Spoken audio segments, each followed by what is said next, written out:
where would Mario be without his power-ups? Probably dead, and pretty boring, and the game would be a lot harder too, and you wouldn't need any brick blocks anymore, unless you're after coins.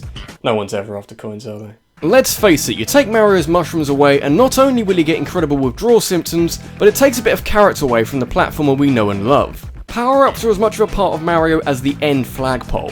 Bowser showing up at the end of the game, the bottomless pits that greet you throughout stage. They add layers upon layers of gameplay variety to this simple platformer and help make it what it is today. Let's look at the best of them.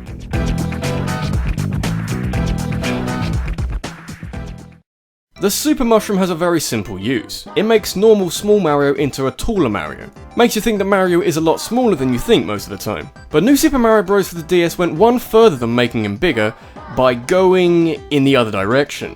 The Mini Mushroom. Something about this one I absolutely love. Logically, you would not try and make Mario any smaller than he is most of the time, especially because you'll still die in one hit. Enemies are harder to kill, often requiring a ground pound and a bit of precision thanks to the loopy jumping, but at the same time it does let you walk up walls and across water. I'd make a Jesus joke, but people would just get mad, and I can do that by just mentioning Skyward Sword again, so frankly it's not worth it. What about these little diet pipes? You're surely too fat and Italian to get through them, Mr. Mario. Well, grab one of those mini mushrooms and this pipe becomes bigger. No way, that's not. Some levels in the New Super Mario Bros. Games require you to nurse your way through a level with the mini mushroom so you can access some secret room with some extra special content. At least they know how to use it properly.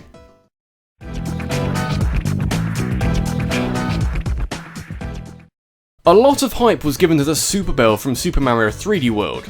Now you can play through an incredible Mario game, jumping on enemies and ultimately thwarting Bowser as a kitty cat. Which is fine, I've got no issue with the cat suit. But the power-up from Super Mario 3D World which really turned my head was the double cherry. Because, you know, playing a kind of 3D Mario game with 4 players isn't enough. We need to show more of what the Wii U is capable of. That's why the double cherry doesn't actually do anything to you, but it clones you, existing power-ups and all, up to 5 times. Multiplayer was confusing enough to get a hold of, now you're cloning these guys? There's a psychological dilemma here. You might have your 5 Marios or whatever all shooting fireballs and destroying everything in front of you, but which one is the real one? When one of them falls off an edge, how much confidence do you have that that's not you? I also can't help but remember the Super Mario 128 thing Nintendo did a while back. The whole idea was to have loads of Marios on the screen together in order to show off the GameCube's power and funky technology. And so they managed something like that, 14 years, 84 Mario games and 2 whole consoles later. Better late than never.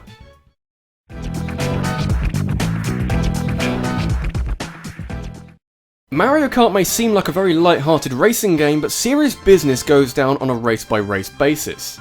Very few things hurt more than being hit by a blue shell on the final corner of the final lap, allowing you to be overtaken, crushing your dreams in the process. Part of the terror that came with the blue shell was that there was very little you could do to stop it. But Mario Kart 8 brought hope and salvation to an otherwise bleak scenario. Introducing the Super Horn. When you're first in a Mario Kart race, you get all the shitty items. Anything you get is just used to defend yourself from shells, or maybe even a coin! The Super Horn is the perfect defense from incoming attacks, and if you refrain from laying traps behind you during the race, you can hold on to it for as long as you like. Even better, its effectiveness is not limited to destroying blue shells and other things. Get close enough to another racer and use it and you'll send them flying. Which makes this a bit of a dick move item, and I like that. It's only balanced in Mario Kart 8 by being so rare. Most of the time you'll either be hunted down by a blue shell without much of a defense, or you'll get the Super Horn with nothing to use it on. But when it all comes together, my god is it satisfying.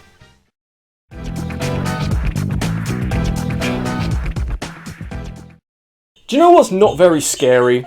Kittens, pandas, and anything from a B-movie horror film? What about penguins? I guess the kitten suit, the panda suit, and the B-movie horror film suit will have to wait for another day then. The penguin suit does a very good job of combining some power-ups that, on their own, were pretty underwhelming. The frog suit, for example, lets Mario swim much more easily in Super Mario Bros. 3, something that was adopted with the penguin suit, along with the Ice Flower's ability to write financial dossiers. No, shoot ice balls. What you get in the end is a power-up with a ton of different applications and uses. You can slide on your front to break through brick blocks, swim underwater with consummate ease, and freeze everything in front of you. You even have amazing traction on ice, all while looking like a penguin. Which begs the question, what's the point of the Ice Flower? If you've got a power-up which does the same job, but more, why even have it? Plus, would you rather be wearing some different coloured clothes or wearing a penguin suit?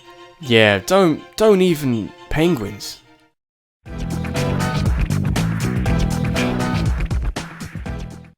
Of all the places to get inspiration for a power-up from, you wouldn't really think that deep-rooted Japanese folklore would be a source for anything Mario-related. But alas, Super Mario Bros. 3 brought forth the Tanuki suit, a strange power-up that allows Mario to fly, or hover, or whatever this is really, which also doubles as being able to turn into an invincible statue.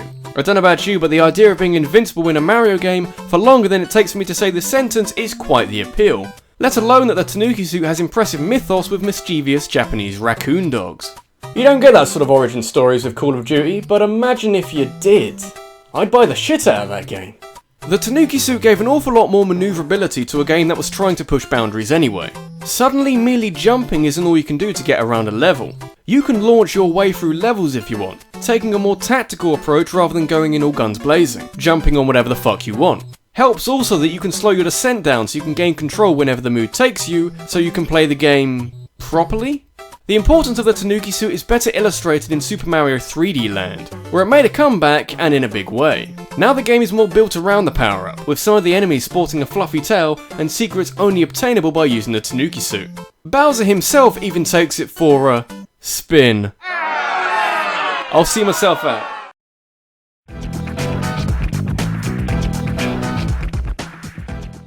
The Super Mario Galaxy games have been described as terrifyingly easy. No, seriously, apart from a few choice levels, it's all pretty forgiving. This is mostly, if not entirely, down to both the spin jump and the long jump, which, when combined in the same jump, can get you across almost any obstacle. So when you add the Cloud Flower to that as well, the things you can do are just a bit crazy. In short, your Cloud Flower allows you to create more platforms for your 3D platforming game. You can only make 3 at a time before you need another Cloud Flower, but you'd be surprised just how much you can do with 3 clouds. It turns most of Super Mario Galaxy 2's challenges into a bit of a joke really, and is a little too good, especially if you use Luigi's higher jumping. But hey, give him credit, it's quite an original idea when you think about it. Especially when the fluffy platforms you create can be blown around by the wind or even ground pounded through. But potentially the best use for the Cloud Flower is being able to save yourself when you fuck up. The Cloud Flower is effectively a power-up that lets you create 3 fluffy safety nets. And do you really need a safety net in a Mario game? Probably not, but it's a lot of fun.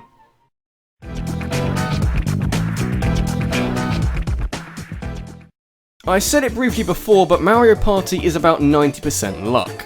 And it should be, it's a board game with Mario characters. So you need all the advantage you can get to shrug off Lady Luck, and as long as you can afford it, the magic lamp will do you very nicely.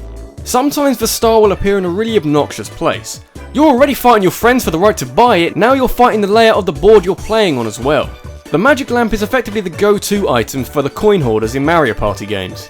For the collective price of 50 coins, 30 for the lamp and 20 for the star itself, you get a guaranteed star. No fucking about with any of the board gimmicks, just walk me straight there, no questions asked.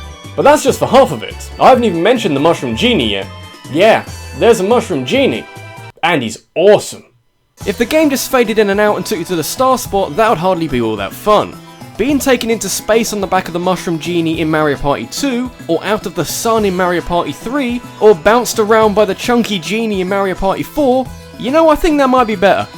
Mushroom Kadabra indeed.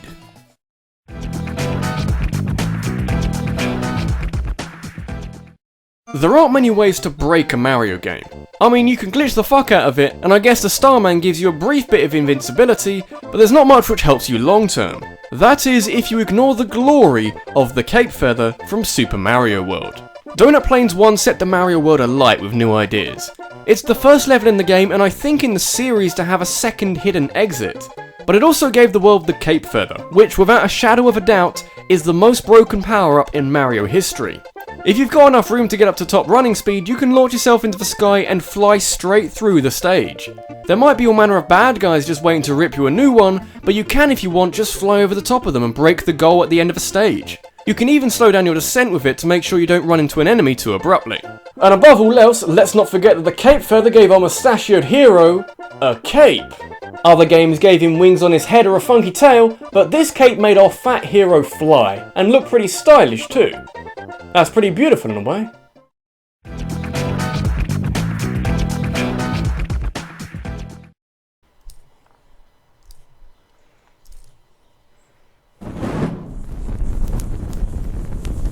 Oh yeah.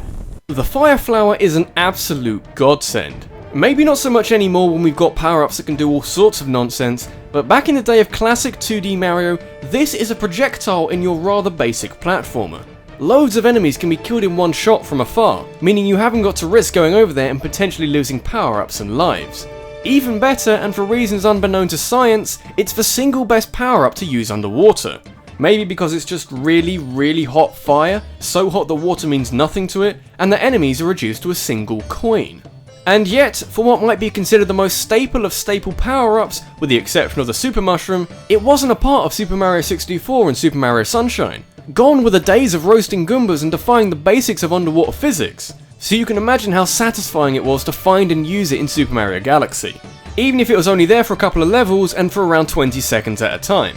But at least they kept it going in the 2D Mario games, keeping up its near 30-year history, the feeling of invincibility against most enemies. And you can't really beat that. Except when you can.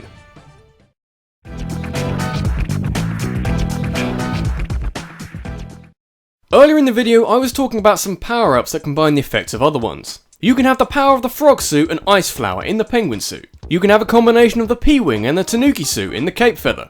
And you can have a mixture of a whole load of power-ups with the blue shell from New Super Mario Bros. DS. My love for this item is very personal. New Super Mario Bros. Very rarely left my DS when I was playing it, and the blue shell had a massive influence on that. This thing manages to combine the effects of the frog suit from Mario 3, the cape feather from Mario World, and even a bit of the Starman from virtually every Mario game.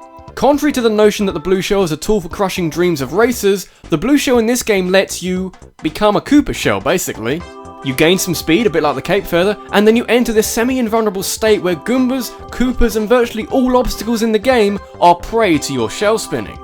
What makes the blue shell even better is that, unlike the cape feather, it almost thrives when there's loads of obstacles around you. It has the normal behaviour that a Koopa shell does, bouncing around, taking out whatever enemies cross your path. And we all know how fun it is to bounce a Koopa shell around at the best of times. And yet, there's more. Due to the ease of which you can navigate levels and how almost invincible it makes you, speedrunning through a level with the blue shell is laughably easy. Lots of crap in between you and the end goal, the blue shell will either outrun or take out all of that, and with little more than holding down the B button, making some of the hardest levels in the game a piece of cake.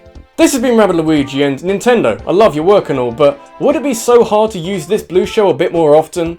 Like, seriously, one more game, that's all I'm asking.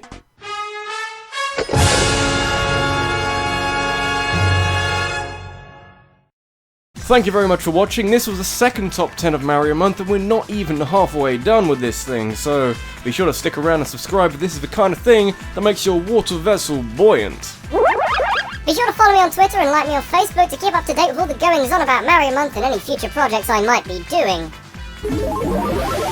You can also check out some of my other videos if you're particularly keen on that, or you can listen to me ramble, you know, it's your choice really.